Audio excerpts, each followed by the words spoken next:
এখন বাজারে প্রচুর পরিমাণে কাঁকরোল পাওয়া যায়। সেটা অনেকেই আছেন খেতে চান না, অনেকেই পছন্দ করেন। বিভিন্নভাবে সবাই রান্না করেন, অবশ্যই সেগুলো ভালো হয়। সেই কাঁকরোল আজ আমি একটু অন্যরকমভাবে রান্না করব। দেখুন সবাই, নমস্কার। এখন আপনারা দেখছেন রান্না ভালোবাসি আরও একটা নতুন রেসিপি নিয়ে সবাইকে স্বাগত জানাই। আজ আমার রেসিপিতে কাঁকরোলের একটা সুন্দর রেসিপি থাকছে। কাঁকরোল রান্না করার জন্য এখন আমি শুকনো কড়াইতে একটা মশলা তৈরি করে নেব। এখানে দুটো শুকনো লঙ্কা দিয়েছি, গোটা লঙ্কা, আর 1 চামচ ধনে, 1 চামচ জিরে, আর 1 চামচ মৌরি দিয়েছি। ওটা এখন একটু হালকা করে ভেজে নেব। খুব বেশি লাল করে ভাজবো না, তাহলে কালো হয়ে যাবে দেখতে গুঁড়ো মশলা। এটা এই যে হালকা করে ভেঙে নেওয়া যায় যাতে, সেরকমভাবেই ভেজে নিয়েছি। এখন এটা মিক্সিতে পুরোপুরি পাউডার করে গুঁড়ো করব না, এটা ভাঙা ভাঙা করে নেব হামানদিস্তাতে। একটু বেশ ভাঙা ভাঙা গোটা গোটা থাকবে, সেরকমভাবে হামানদিস্তাতে এটা ভেঙে নেব। এখন কড়াইতে সর্ষের তেল দিয়ে দেব। এই রেসিপি অবশ্যই সর্ষের তেলে করবেন, তাহলে খেতে ভালো লাগবে। বেশ বেশ সুন্দর একটা রেসিপি। দেখুন সবাই, এইভাবে কি কেউ কখনো কাঁকরোল রান্না করে খেয়েছেন? যদি খেয়ে থাকেন তো ভালো, খেতেই পারেন। কিন্তু না যদি খেয়ে থাকেন, একবার এইভাবে রান্না করে খেয়ে নেবেন। আর যদি ভালো লাগে আমাকে কমেন্ট করে জানাবেন যে হ্যাঁ, রান্নাটা বেশ সুন্দর লাগছে খেতে। আপনারা প্লিজ একটা লাইক দিয়ে দিন, যারা লাইক দিতে ভুলে গেছেন একটা লাইক দিয়ে আমার ভিডিওটা কন্টিনিউ করুন। এখন ওই তেলের মধ্যে একটু সরু সরু লম্বা লম্বা করে কেটে নেওয়া আলু দিয়ে দিয়েছি। আলুটা এখানে লো ফ্লেমে ধীরে ধীরে ভালো করে একটু লাল করে ভেজে নিতে হবে। আলুটা এমনভাবে ভেজে নেব এখানে যেন 80 থেকে 90% সেদ্ধ হয়ে যায়। আলুর মধ্যে আলুর পরিমাণে হালকা করে নুন দিয়ে দিলাম। নুন দিয়ে সেটা আবার মিশিয়ে নেব। মিশিয়ে নিয়ে আবারও একবার ঢেকে দেব। অল্প একটু হলুদও দিয়ে দিলাম। দিয়ে আলুটা ভেজে নেব। আলুটা অবশ্যই একদম লো ফ্লেমে ভাজা করবেন, না হলে ওপরটা লাল হয়ে যাবে কিন্তু ভেতরে সেদ্ধ হবে না। এখানে আলুটা সেদ্ধ করে নিতে হবে 80 থেকে 90%।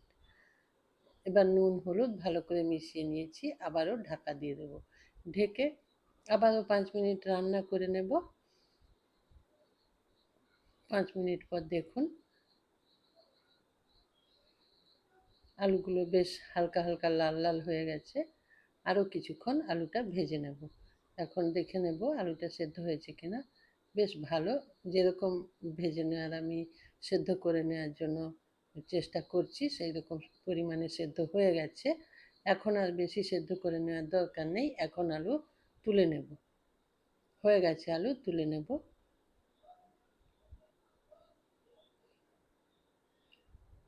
আলু তুলে নিচ্ছি।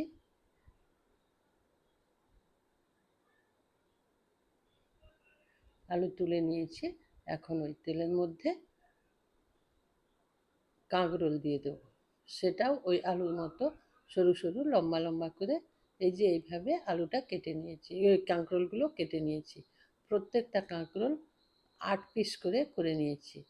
প্রথমে মাঝামাঝি কেটে নিয়েছি, তারপর এক একটা পিসকে 4 পিস করে 8 পিস করে কেটে নিয়েছি। এক একটা কাঁকরোল 8 পিস হয়েছে, এরকমভাবে কেটে নিয়েছি। সেই কাঁকরোলের মধ্যেও অল্প পরিমাণে নুন দিয়ে দিলাম।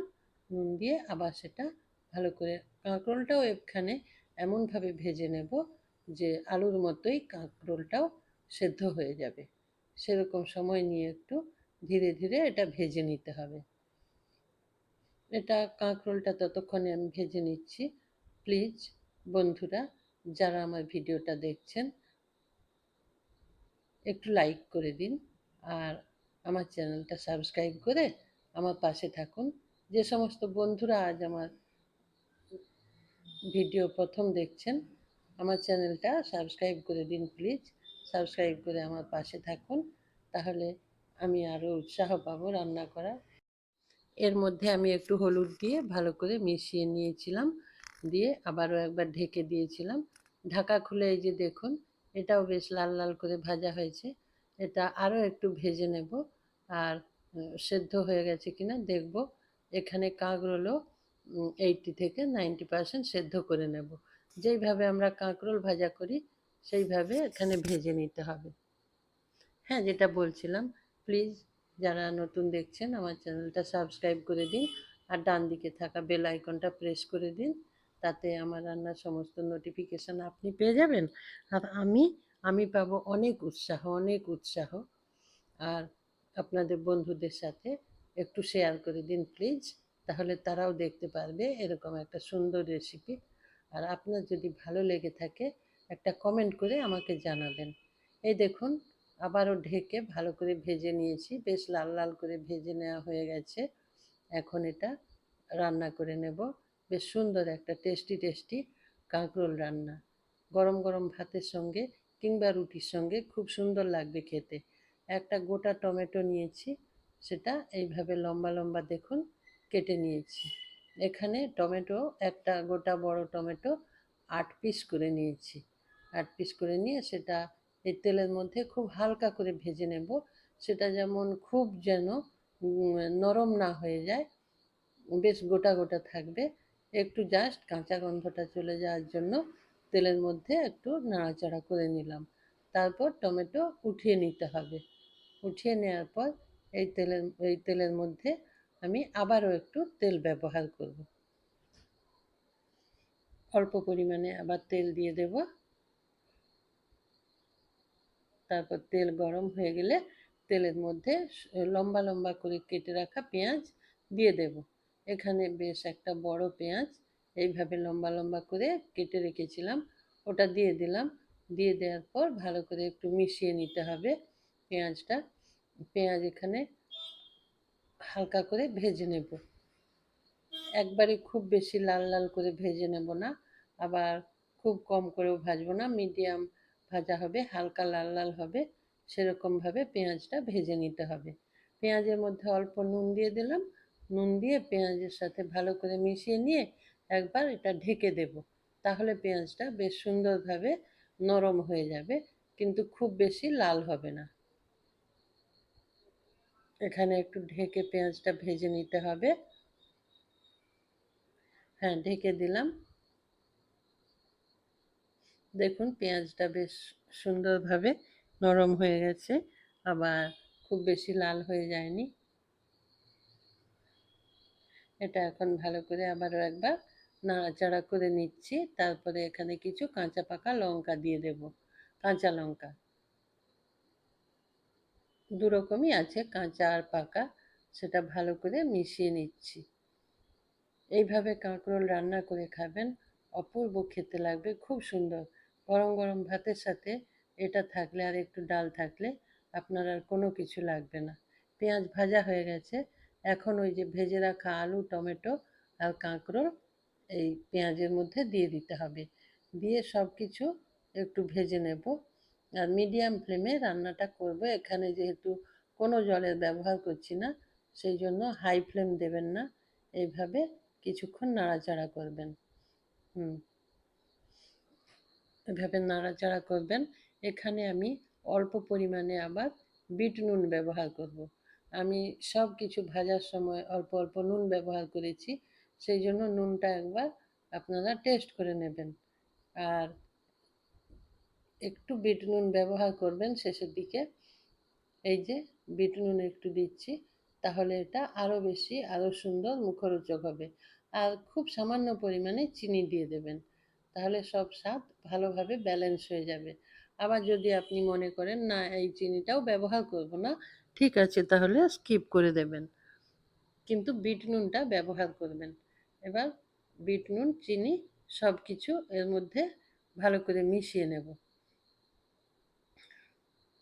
তারপরে আমি যেটা ব্যবহার করব সেটা হলো ওই যে ভাজা মশলা তৈরি করে রেখেছি, ওটা হামানদিস্তায় একটু গোটা গোটা রেখে ভেঙে নিয়েছি। একদম পাউডার করে গুঁড়ো করে নিয়ে, এই যে দেখুন এইভাবে ভেঙে নিয়েছি। ওটা এখন দিয়ে দেব। 1.5 চামচ দিয়ে দিলাম। দিয়ে ওটা ভালো করে মিশিয়ে দেব। আর এখানে বেশি কিছু ব্যবহার করব না। শেষে আর আমি একটা জিনিসই ব্যবহার করব, সেটা হলো সাদা তিল। কিছুটা সাদা তিল শেষে ছড়িয়ে দেব। এখানে আপনি তিল ছড়িয়ে দিতে পারেন কিংবা গোটা পোস্ত, যে কোনো একটা জিনিস। এই যে আমি এখানে তিল ব্যবহার করলাম, আপনি পোস্তও দিতে পারেন। দিয়ে আবার সেটা ভালো করে এই যে মিশিয়ে নিচ্ছি। খুব সুন্দর, আবারও বলছি, খুব সুন্দর টেস্টি একটা রেসিপি। আপনি যদি প্রথম থেকে শেষ পর্যন্ত দেখে থাকেন তাহলে অবশ্যই এইভাবে A to Z একই রকমভাবে রান্না করবেন। দেখবেন যারা কাঁকরোল খেতে ভালোবাসে না তারাও আঙুল চেটে কাঁকরোল খাবে। এতক্ষণ যে সমস্ত বন্ধুরা আমার সঙ্গে ছিলেন সবাইকে অসংখ্য অসংখ্য ধন্যবাদ। ভালো থাকবেন সবাই, সুস্থ থাকবেন। নমস্কার।